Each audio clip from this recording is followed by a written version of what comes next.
She was fired for bringing her son to work. But the story didn't end there.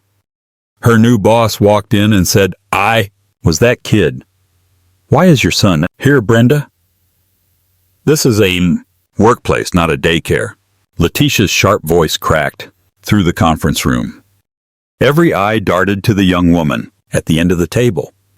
She stood tall in her sharp navy suit, arms crossed, her eyes unyielding. Brenda clutched Matteo tightly.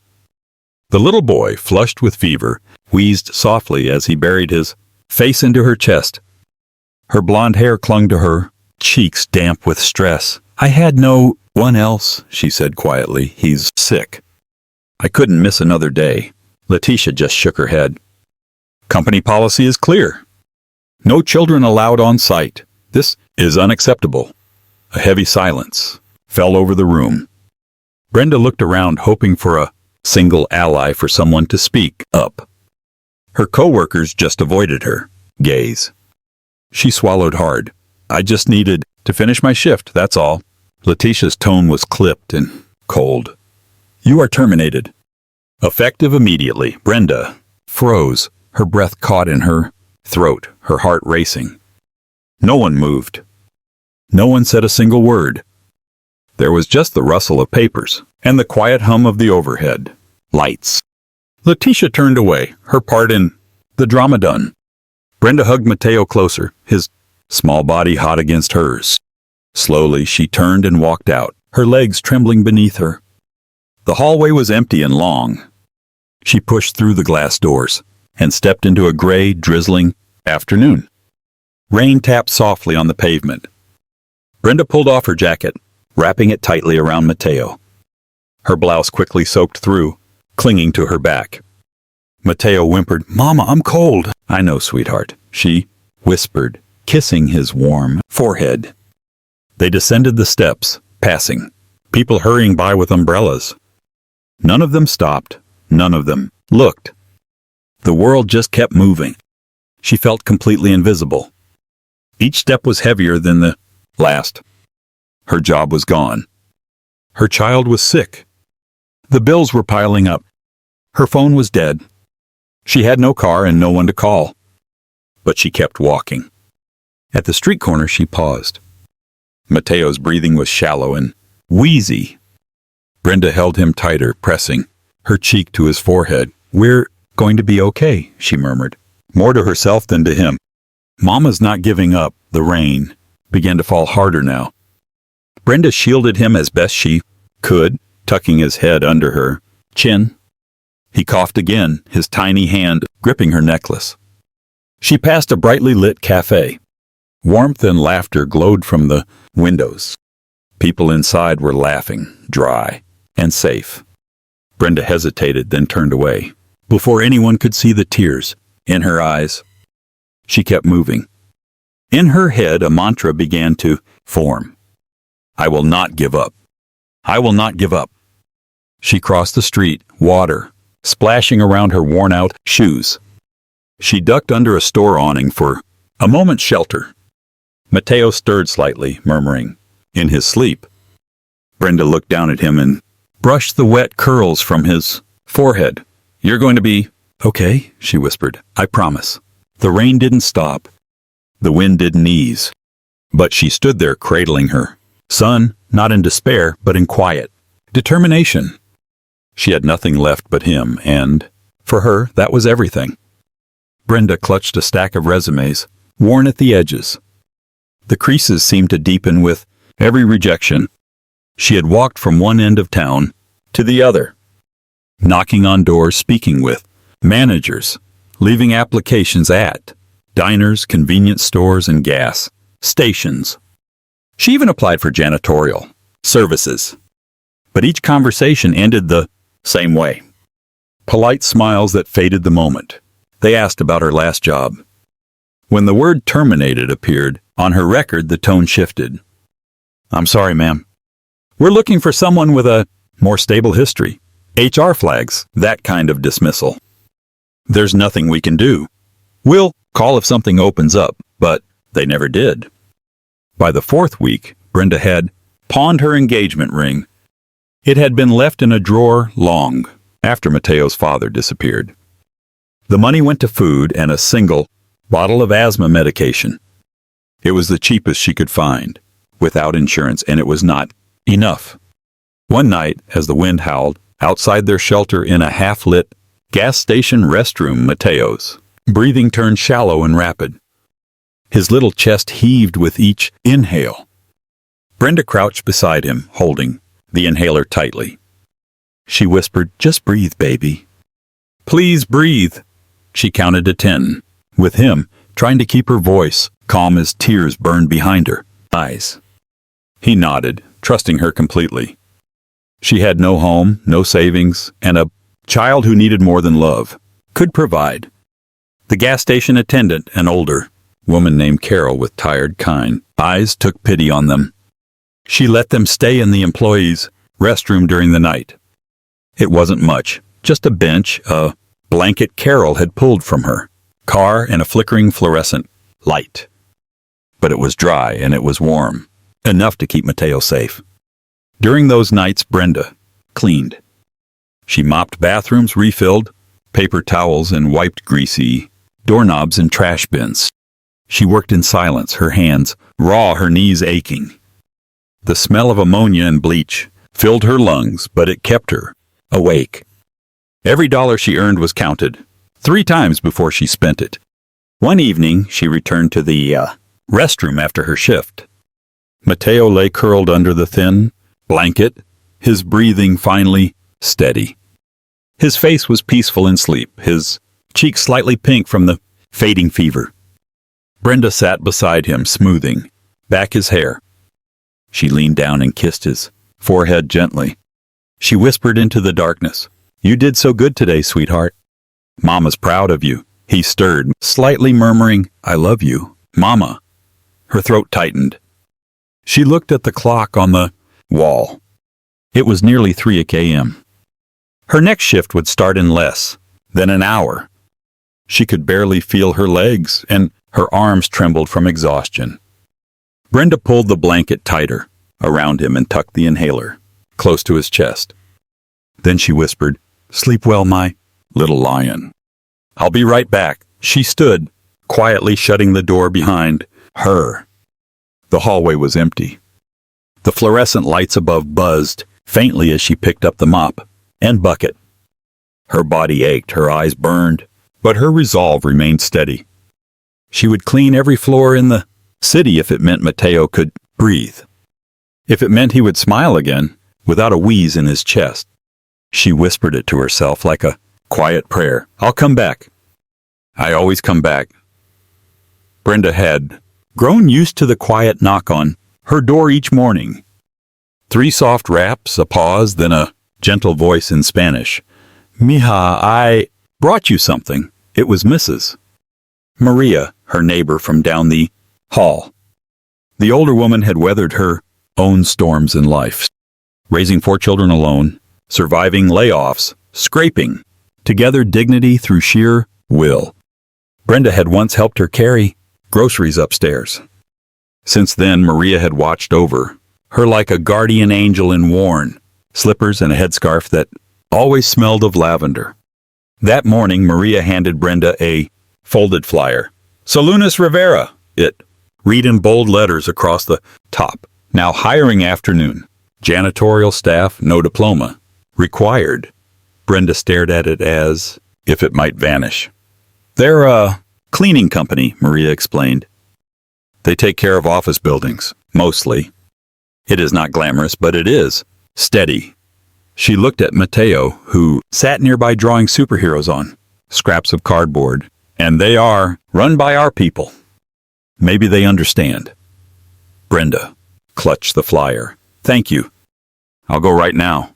The next day, she and Mateo took 2 buses across town. Mateo clung to her hand, his little legs tired before they even arrived. The building that housed Solunas Rivera was plain, made of gray brick. It had a modest lobby that smelled faintly of lemon and floor polish. Brenda signed in at the front desk and was handed a short application. She sat in a plastic chair, balancing the form on her knee. She tried not to let her hands shake as she filled out her name, past, employment, and the question she dreaded. Have you ever been terminated from a job? Her pen hovered over the checkbox for a moment. She checked yes. Mateo coughed. Beside her, a deep crackling sound that startled the receptionist. Brenda placed her hand on his back and whispered, "Shh, it's okay, baby." He leaned against her, shoulder breathing heavily. The inhaler was nearly empty again. At that moment, a man walked through the lobby, deep in thought, holding a set of keys and a phone. He wore dark jeans, a white button-up shirt with the sleeves rolled up, and a look that suggested he hadn't slept much. His hair was graying at the temples, and his eyes, dark and observant, caught on Mateo. He slowed his step. Brenda noticed him glancing their way. For a moment their eyes met. His gaze flicked to Mateo, then back to her. There was something in his expression, not pity, not judgment, but a flicker of memory, of recognition. Then just as quickly he nodded, politely, and moved on. Brenda finished the form with trembling fingers and handed it back. She didn't expect to hear from them. But the next afternoon her phone buzzed. "Miss Lopez, this is Elena. From Salonis Rivera. We'd like to offer you a part-time custodial position on the afternoon shift. You'd start tomorrow." Brenda's mouth fell open. "Wait, really?" "Yes. And we understand you may need to bring your child. There is a break room available as long as he stays safe and out of the work zones." Brenda could barely speak. "Thank you. Thank you so much." She hung up and pulled Mateo into her lap. "We got it, baby. Mama's working again." The next day, Brenda stepped into the company's modest headquarters with her son beside her. The staff was kind, many of them, immigrants like her, speaking a blend of English and Spanish. Elena, the supervisor, showed her where the supplies were stored. She pointed out the employee break room, a small space with a couch, a mini fridge, and an old TV that still played DVDs. Mateo sat quietly on the couch, sketchbook in hand, while Brenda got to work. She scrubbed floors, emptied trash, and wiped glass doors. It was hard physical work, but she was grateful for every second. At one point during her shift, Brenda glanced through the glass window into the hallway. She saw the man from the lobby. Again, Bruce Rivera. He paused briefly when he saw her working, then gave a small nod. It was a nod of acknowledgement, not superiority. She nodded back, unsure of who he truly was. But in that moment she felt something shift. A door had opened, and this time she was walking through it. Every afternoon Brenda slipped on her gloves and got to work. She scrubbed restroom sinks until they shone. She mopped scuffed tile floors and wiped smudges off glass doors until her reflection stared back clearly. She did not complain. She did not pause. Even when her back ached and her hands stung from cleaning agents, Brenda carried on. Because just down the hall, in a small break room with a worn couch and faded walls, her son was safe. Mateo stayed curled up with his sketchbook, his crayons worn down to stubs. He drew stick-figured heroes and crooked hearts. Brenda checked on him every hour. She would rush in, crouch down, and wipe the sweat from his brow with the corner of her sleeve, even if it still smelled of ammonia and bleach. "You okay, baby?" she whispered each time. Mateo always nodded, often too tired to speak. But his eyes always searched hers for reassurance, and she gave it, quietly, with a soft kiss on his forehead and a hand brushing back his curls. It was a rhythm they learned together. Brenda cleaned, Mateo rested, and the hours ticked by like fragile promises. One Wednesday afternoon, something changed. Brenda walked into the break room to check on her son as usual and stopped in the doorway. Mateo was sitting up, his eyes wide, his hands frozen above a small table. Spread out before him was a neat array of treasures. A brand new box of colored pencils, 2 thick comic books, and a small stuffed lion with the softest fur and a crooked smile. He looked up at her, Mama, where did this come from? Brenda stepped closer, her breath catching. I don't know. She picked up the box of pencils, flipping it over as if an explanation would be printed on the back. Nothing. She opened one of the comic books, still crisp, still smelling of new paper. Her fingers trembled slightly as she placed it back down. Mateo's eyes sparkled with the kind of joy she hadn't seen in weeks. Can I keep them? He asked, quietly. Brenda nodded, too stunned to speak. Yes, baby, of course. Later, during her break, she asked the others, did someone leave these in the break room for my son? Heads shook. Everyone seemed just as surprised. Elena, her supervisor, just shrugged. Maybe it was one of the office staff. I don't know.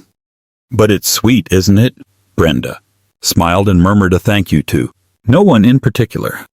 But in her heart, a quiet warmth bloomed. Down the hallway, behind a slightly ajar office door, Bruce Rivera stood perfectly still. He had passed by the break room just moments earlier, unseen. He had watched as Mateo reached for the pencils with trembling hands. He had watched the boy's eyes light up the same way his own used to when his mother brought him a sandwich she had saved from a guest's leftovers. He remembered what it was like to be that child in the corner, ignored, unseen until someone chose to notice. He hadn't meant to stand there as long as he did, but when he saw Brenda kneel beside her son, her own eyes shimmering with emotion, something in his chest pulled taut. He gripped the edge of the door frame, his jaw tight. There were few memories in his life more painful than watching his mother scrub hotel floors at midnight with no one to help her. And few were still more sacred than remembering the one time someone left him a toy on Christmas Eve. A gesture so small it had shaped his entire understanding of kindness. He had not planned to intervene, but this felt different. That night Brenda sat beside Mateo as he drew with his new pencils. He colored a superhero with curly hair and a lion by his side. Brenda leaned her head against the back of the couch and smiled softly. Someone's watching over us, she whispered. Mateo looked up. Like a guardian? Angel? Brenda nodded. Maybe. Down the hall, Bruce returned to his desk and stared at his closed door for a long time. Sometimes the smallest things made the biggest difference. And sometimes it started with a box of colored pencils. The supply closet was dimly lit, its air thick with the scent of cleaning chemicals and old cardboard. Brenda knelt on the linoleum floor, her knees pressed against the cold tile, one hand clutching a damp rag. Mateo lay nearby on a folded towel, his face pale, his eyes glazed with fever. To make him smile, Brenda twisted the rag into the shape of a puppet, wiggling it back and forth in front of him. Look, Mateo, Senor Sock is here to rescue the day, she said, in a funny voice, letting out a squeaky laugh. She danced the makeshift puppet across his blanket, making exaggerated voices and silly movements. Mateo giggled softly, his breath raspy, but a smile bloomed across his tired face. Through the crack in the closet door, Bruce stood motionless. He had come down to check on a Puig shipment, but stopped when he heard laughter. Small, wheezing, but real. What he saw paralyzed him. Brenda, kneeling there with sweat on her brow and stains on her uniform, looked exhausted. But she was smiling. She was making her son laugh in the middle of a utility closet, using nothing but a dirty rag and her heart. Bruce stepped back quietly and returned to his office. He sat down slowly behind his desk, stared at the ceiling, and rubbed his eyes. But it wasn't fatigue that burned them. It was memory. He saw his mother again, decades ago, in the back of a cheap motel, where she worked as a night cleaner. He was 5, feverish and scared. She had no toys, no medicine, nothing but 2 mismatched socks. She turned into dancing puppets. They had made him laugh then too, just like Mateo. And just like Mateo, he had no idea how tired she must have been. 3 days later, the skies opened with a vengeance.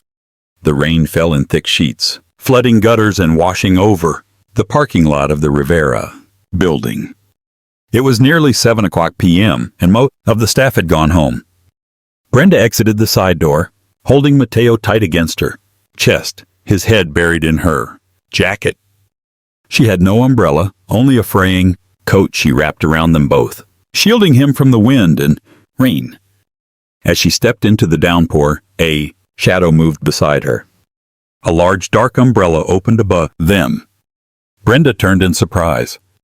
Bruce stood next to her, silent and steady. Rain pelted around them, but under the umbrella, it was quiet, almost sacred. For a long moment he said nothing, just walked beside her across the slick asphalt. Mateo peeked out from her jacket, his eyes wide.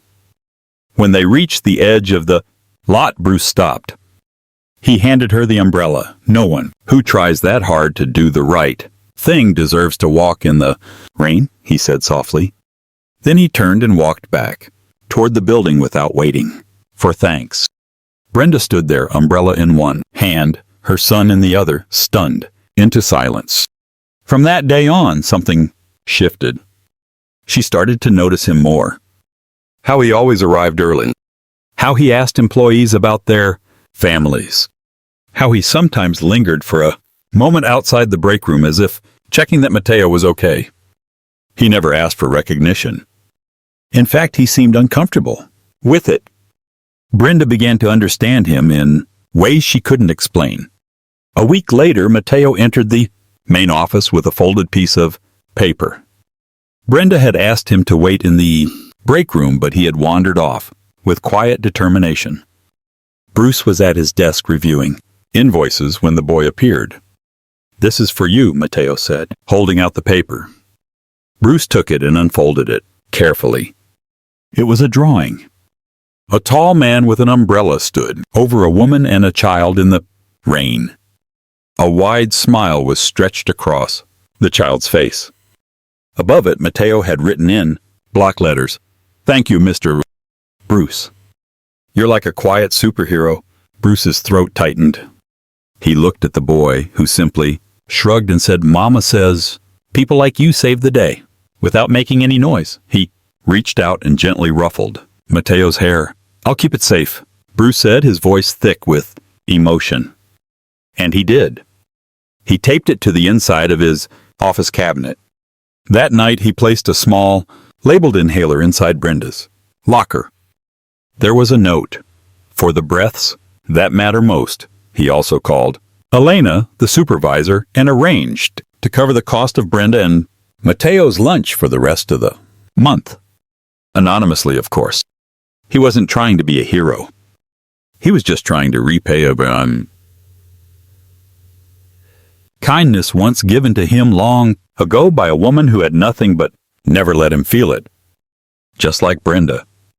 It was a quiet Tuesday afternoon when Bruce walked into the break room holding a small paper bag. "I thought Mateo might like these," he said, placing the bag gently on the table. Brenda looked up from where she was, wiping down the counter. "More cookies?" she asked with a playful smile. Bruce half smiled. He said he likes the ones with the chocolate, chips and caramel. "I figured I'd try to get it right this time." Mateo peeked into the bag and his face lit up. "Mama, they're still warm." Brenda watched as Bruce sat beside her son. He listened to him chatter about his drawings, his favorite superhero powers, and the comic book he was trying to write. Bruce smiled, nodded, and even laughed when Mateo said he wanted to be a super cleaner like his mom. When Mateo ran off to the corner to draw, Brenda found herself watching Bruce more closely. "I've always wondered," she said softly, "why do you care so much about us?" Bruce looked at her, the amusement in his eyes fading just a little. His smile thinned. He was quiet for a moment before replying. "Because I was Mateo," he said simply. "And my mom, she was a Brenda. Strong, stubborn, tired, all the time, but she never, ever gave up." Brenda blinked, surprised by the honesty, by the weight behind his words. He continued, his eyes distant. "She used to sneak me into hotel closets while she cleaned night shifts. I remember sleeping on piles of towels, hearing her hum lullabies while she scrubbed floors. Brenda didn't speak. For the first time, she saw Bruce not just as the man who quietly helped them. She saw him as someone shaped by the same kind of struggle, someone who had learned empathy through survival. In that moment, the air between them shifted. The boundaries of boss and employee blurred. A few days later, the company held its annual anniversary celebration. Folding chairs lined the warehouse floor. A small stage at the front was decorated with balloons in Rivera, blue and white. Employees gathered, laughing, eating cake, chatting in English and Spanish. Brenda stood in the back, wearing her cleanest uniform.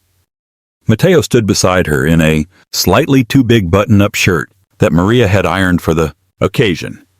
When Bruce stepped onto the stage, the room quieted. "Thank you all for being here," he began. "So Lunas, Rivera was built by people who understand struggle, people who know what it means to work hard with little and to dream despite it." He looked out over the crowd. His gaze landed on Brenda. "I want to tell you a story," he said. "When I was a child, my mother was a janitor. She worked nights, scrubbing floors in silence, hiding me in utility closets because we couldn't afford childcare. She never complained, never asked for help, and no one ever offered it. The room was still, the air thick with emotion.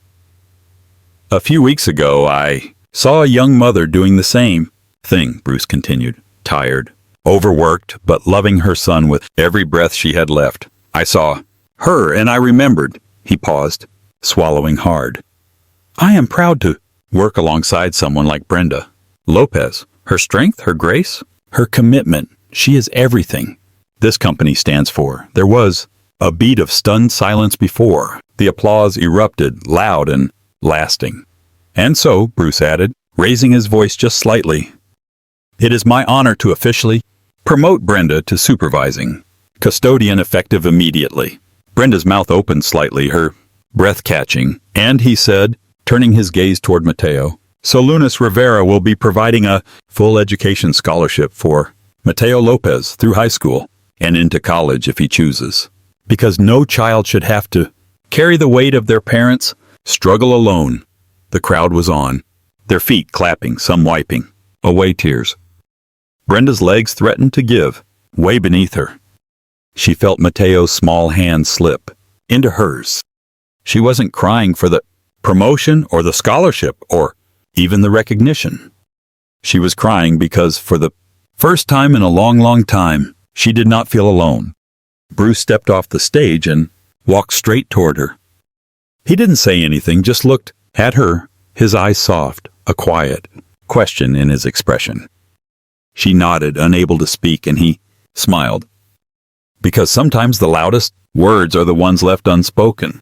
And sometimes the most powerful victories come not from climbing, but from holding someone else steady until they can stand on their own. Brenda adjusted the collar of her crisp white shirt. She checked the name tag pinned just above her heart. It read Brenda Lopez, supervisor. The first time she saw it, she nearly cried.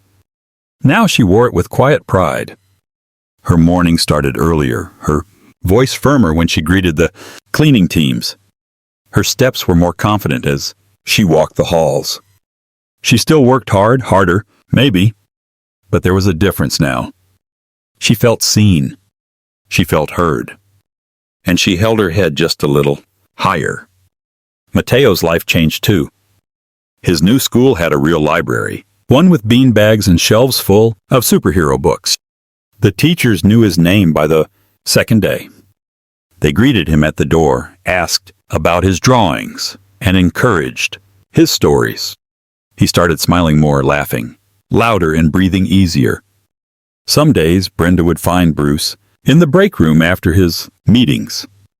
He'd be sitting across from Mateo, at the little table, a chessboard between them. Bruce was not very good, and he knew it. But Mateo always giggled when he caught him making a clumsy move. Other times, Bruce would bring a new comic book, pretending it was just lying around his office. Mateo would leap into his arms with unfiltered joy. Brenda would watch from the hallway, her arms crossed over her chest, smiling despite herself. She and Bruce never talked about what was happening between them, but the air was different now. When they passed in the hall, his eyes lingered a little longer. When he asked how her day was, the question always carried weight. And when she answered, he truly listened. They moved in slow, unspoken steps. Two people, not rushing towards something new but quietly healing from something old. One Thursday evening the rain came, fast and hard. Thunder echoed off the building, walls as lightning lit up the sky. Brenda stayed late, catching up on reports and helping a new team member get oriented. By the time she clocked out, the hallways were dark and silent. She walked toward the exit, where Mateo was already waiting with Elena in the break room. But something caught her eye just outside Bruce's office. On the floor was a neatly folded raincoat, brand new, a deep blue, with a hood. Next to it sat a small takeout container, steam still curling from the edges. A simple note lay on top, written in strong, clean handwriting.